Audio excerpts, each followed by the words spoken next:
आज की वीडियो में हम देखेंगे about map reduce in Hadoop. तो बेसिकली मैं एक सीरीज नई स्टार्ट कर रही हूँ जिसमें मैं मतलब एमडीयू के सिलेबस के अकॉर्डिंग ही जितने भी मतलब हमारा एक सब्जेक्ट है इसमें 8 सेमेस्टर में which is essentials of Hadoop. तो उसमें काफी ज्यादा मतलब की एलिमेंट्स हैं हडूप इकोसिस्टम के, जैसे आपकी हाइव हो गया, जू कीपर, उजी और इन सारी चीजों को, जिसमें से एक हमारा टॉपिक रहेगा मैप रिड्यूस। तो हम उसको टॉपिक वाइज या फिर आप ऐसे समझ सकते हो कि हम ना मतलब एक एलिमेंट को अच्छे से समझेंगे उसकी डेप्थ में, जिसमें हम एग्जाम में कैसे लिख पाए वो सारी चीजें भी हम इसमें समझेंगे। तो बेसिकली जो मैं ये आपको कंटेंट दिखा रही हूँ, this is not mind, this is not my original content. ये मैंने गीक्स फॉर गीक्स की वेबसाइट से लिया है। अगर आपको नोट्स चाहिए या आपको सेम चीजें अगर पढ़नी है तो आप गीक्स फॉर गीक्स की वेबसाइट पे जाकर सर्च कर सकते हो इन चीजों को। And let's begin with this video. सबसे पहले हम देखते हैं मैप रिड्यूस इन हडूप। जो मैप रिड्यूस होता है वो एक प्रोसेसिंग इंजन होता है हमारा हडूप का। अब इसमें जो एच डी एफ एस होता है वो हमारा रिस्पॉन्सिबल होता है मैसिव स्टोरेज ऑफ डेटा के लिए, कि मतलब अगर आपको बहुत ज्यादा लार्ज अमाउंट ऑफ डेटा हमें जब स्टोर करना होता है, ठीक है, तो हम उसको स्टोर करते हैं in H D F S and then process जब उस डेटा को हमें करना होता है तो हम मैप रिड्यूस का यूज करते हैं। ठीक है, तो अब इनको दो चीजों में डिवाइड कर रखा है। एक तो इसके दो फेजेस होते हैं, एक मैप फेज और दूसरा रिड्यूस फेज। तो अब इनमें होता क्या है इसको और अच्छे से समझते हैं। तो जो हमारा मैप फेज होता है उसका क्या काम होता है कि जितना भी हमारे पास डेटा है उसको स्मॉल चंक्स में डिवाइड कर देगा, ब्रेक कर देगा एंड देन हम उसको प्रोसेस करते हैं। और फिर ना जैसे की वैल्यू पेयर्स हम पढ़ते हैं लाइक डिक्शनरी में कि की वैल्यू पेयर्स होते हैं, तो हम डेटा को इस तरीके से डिवाइड करते हैं या इस तरीके से प्रोसेस करते हैं कि लास्ट में हमारे पास की वैल्यू पेयर्स जनरेट हो। ओके, फिर हमारे पास उसका है रिड्यूस फेज। अब रिड्यूस का जैसे कि नाम समझ आ रहा है कि रिड्यूस करना है, कि मतलब जितना भी वास्ट अमाउंट ऑफ डेटा था आप उसको एग्रीगेट करके मर्ज करके और फिर हम उसमें इंटरमीडिएट रिजल्ट्स हम प्रोड्यूस करते हैं फॉर द फाइनल आउटपुट। मतलब आपको जो भी फाइनल आउटपुट चाहिए होता है लास्ट में हम उसको प्रोड्यूस करते हैं। अब इसको एक इमेज के हेल्प से समझते हैं। देखो, जैसे कि हमारा बहुत ज्यादा डेटा था, मतलब इनपुट था, हमारे पास बिग डेटा है। यहाँ पे क्या हो रहा है, यहाँ पे हमने तीन मैप फेजेस में इसको डिवाइड कर दिया, मीन स्मॉल चंक्स में हमने उसको डिवाइड कर दिया। अब यहाँ पे प्रोसेसिंग होगी और उसके बाद क्या होगा, प्रोसेसिंग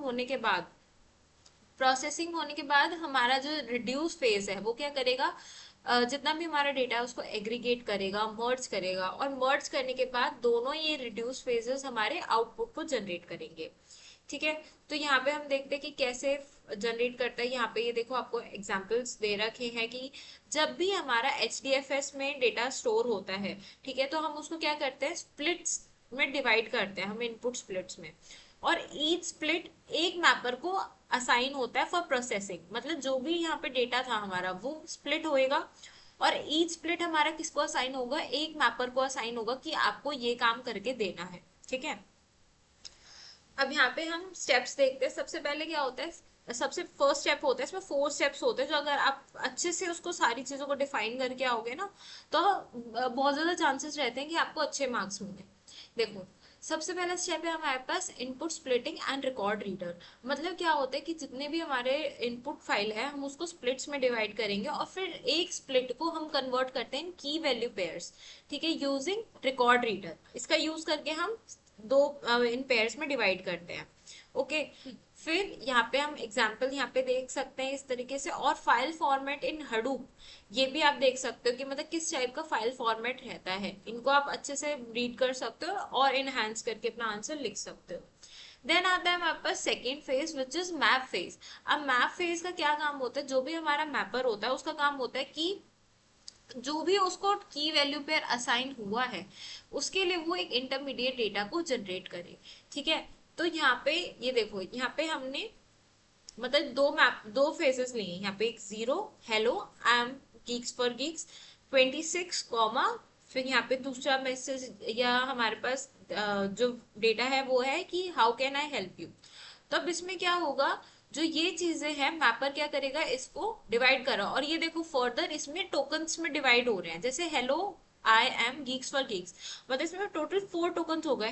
हेलो वन, फिर I second token, am third token और गीक्स फॉर गीक्स हमारा फोर्थ टोकन हो गया। तो इसको हमने फर्दर ऐसे डिवाइड कर दिया। ठीक है। उसके बाद क्या होएगा, जो हमारा थर्ड स्टेप है उसमें आपका होता है शफलिंग एंड सॉर्टिंग। अब शफलिंग एंड सॉर्टिंग में क्या होता है कि ना, जो शफलिंग एंड सॉर्टिंग ग्रुप्स हैं वो आइडेंटिकल कीज को असाइन करता है। ठीक है। जैसे अगर हम यहाँ पे देखें तो आई यहाँ पे 2 बार रिपीट हो रखा है मेरा, तो यहाँ पे 2 टाइम्स हो गया। और आर के लिए हमने यहाँ पे 1,1,1 ऐसे असाइन कर रखी है वैल्यूज। अब यहाँ पे सॉर्टिंग कीज सारी चीजें होने के बाद सॉर्टिंग के बेसिस पे क्या होगा फिर, लास्ट हमारा हमारे पास आता है रिड्यूस फेज। रिड्यूस फेज में आपका क्या होता है कि जो भी वैल्यूज सिमिलर होती है, या जो रिड्यूसर होता है वो वैल्यूज को एग्रीगेट करके ईच कीज के लिए हमें मतलब आगे प्रोसेसिंग करके देता है, फाइनल आउटपुट हमें कुछ इस टाइप से जनरेट करके देता है। अब यहाँ पे हम एग्जांपल्स, वो एडवांटेजेस और एडवांटेजेस देखते हैं यहाँ पे मैप रिड्यूस के।